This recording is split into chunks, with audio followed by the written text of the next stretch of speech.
The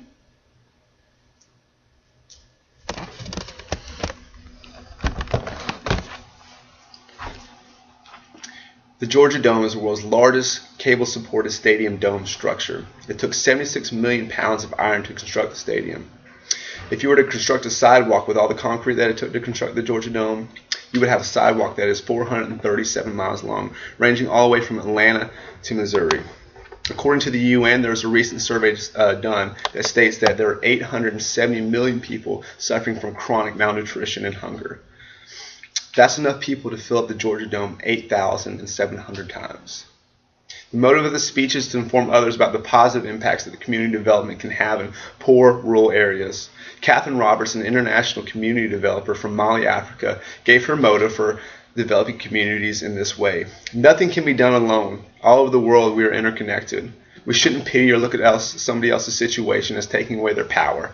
We should encourage and help each other because we are all in this together. The purpose of this speech is to inform Christian college students all over the country about the positive effects that community development has on people groups by bringing life-saving social tools into dying communities and creating new senses of emotional and psychological well-being in the communities, and thereby building effective platforms to share God's love with suffering people. In this short speech, we will briefly attempt to discover the positive impact that community development can have on rural society by giving people groups effective tools and skills whereby they can cultivate a new productive self-sustaining lifestyle in their own communities, by positively reinforcing the people of their value, potential, and hope that they one day can sustain a meaningful life here on earth. My first point is that community development gives poor rural communities sociological, governmental, agricultural, medical, and various other tools which are crucial factors that lead to stopping poverty and fighting against world hunger.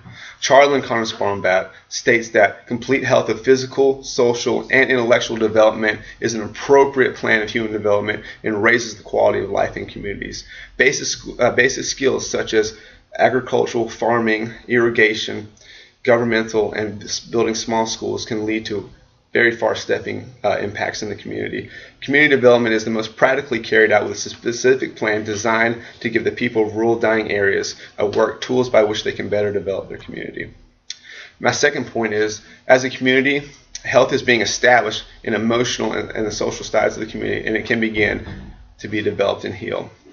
Kennersbaum also goes on to say that if the development plan is integrated into the local community, it will create peace and generosity.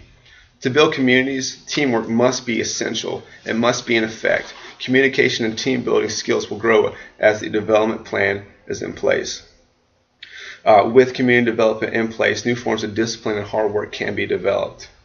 My third point is that community developers potentially invest into the communities in which they allow the developers to build deep and lasting relational bridges in which the developer can reach out and specifically demonstrate to the community how much God values them. Psychologist Abraham Maslow classified human needs in a 5-step hierarchical pattern. The system he developed explained that our most basic needs, those at the bottom of the hierarchy, must be met before we can consider those on the next levels. Once a community's most basic needs are developed and met, it allows for greater levels of trust and communication to be developed. Community has a very strong platform in reaching out to others in a redemptive manner. By bringing groups of life-saving physiological tools into dying communities, we can allow for people's lives to be reconstructed. We can allow for communities to be developed. We can allow for villages to be restored, for people to have a chance of sustaining their own lives. By teaching people how to farm, how to fish, how to create irrigation systems for their land, we're giving them life-saving tools in which they can impact and survive for generations to come. And doing these things will create a new sense of emotional and psychological well-being.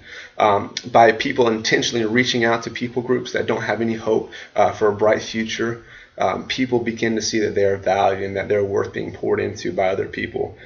This will create a new sense of well-being in the community. People will be excited to get up and to live another day and to continue on to a brighter and better future. And once all these things come into effect and once all these things come into place, this builds strong relational bridges from the developers to the community and builds a strong platform for the developer to share the love of Christ, to share the gospel of Christ with the community that's being developed. People will begin to see that they're cared for, as I said, and they'll begin to see that they're loved by others.